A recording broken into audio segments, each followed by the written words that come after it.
Good evening, everyone. I've got some great news for you. We are getting our first taste of football back on the show, and we have a special guest to talk about it with us tonight. The Michigan Tech football team is getting ready to host a prospect camp for possible future recruits. So, Coach Thomas, what are some key things that you look for in future Husky football players? So after our combine testing, we do a lot of agility drills. And the biggest thing I can tell recruits that I go through the process with is just effort. If they can give a good amount of effort and finish every drill and pay attention, then you have a chance to play at the next level. I mean, there's so many recruits that, get crossed off our list just because they're not starting behind the line. They're not finishing through the line. They're not giving full effort. Maybe they're quitting on a play or quitting on a rep, something like that. So really it comes down to our staff of saying, hey, does this kid have the effort to play at Division II? Coach, your defense has improved a lot over the past few years stat-wise.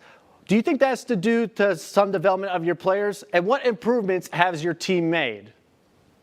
You go a lot of different angles with that one, but I would say just the commitment of our kids buying into kind of what we're doing. And, like you talked about, hey, yeah, we did a good job in a lot of different categories. We're trying to actually raise that bar to that next level, but it's the commitment of the kids into the program and saying, hey, we're not trying to get by spring ball. We're not trying to get by the off season. We're trying to get better. We're trying to attack every day in the weight room. And I think it's a credit to our kids of saying, hey, we want to get, 1% better every single day that we're in the weight room, that we're in spring ball. All right, last question, Coach. You talk about raising that bar with your players, and a lot of your guys have really stepped up. For those players that have already taken their game to the next level, where do they go from here? Yeah, we had a lot of guys that had good stats this past year or 2 years ago, whatever the last time we played.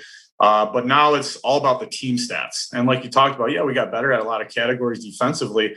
But, the biggest thing is, hey, we had more wins than the previous year. And that's what our kids are really buying into. So, yeah, we had, Nate LaJoy, had a really good year statistically wise and all that. But, he's coming back now. He wants to win. He wants to win more games than we did last year. And, yeah, so, you look at him, some other guys on our team, they could throw their stats out the window. The only one that matters for a lot of those guys is, hey, getting that W on at the end of the day on Saturday.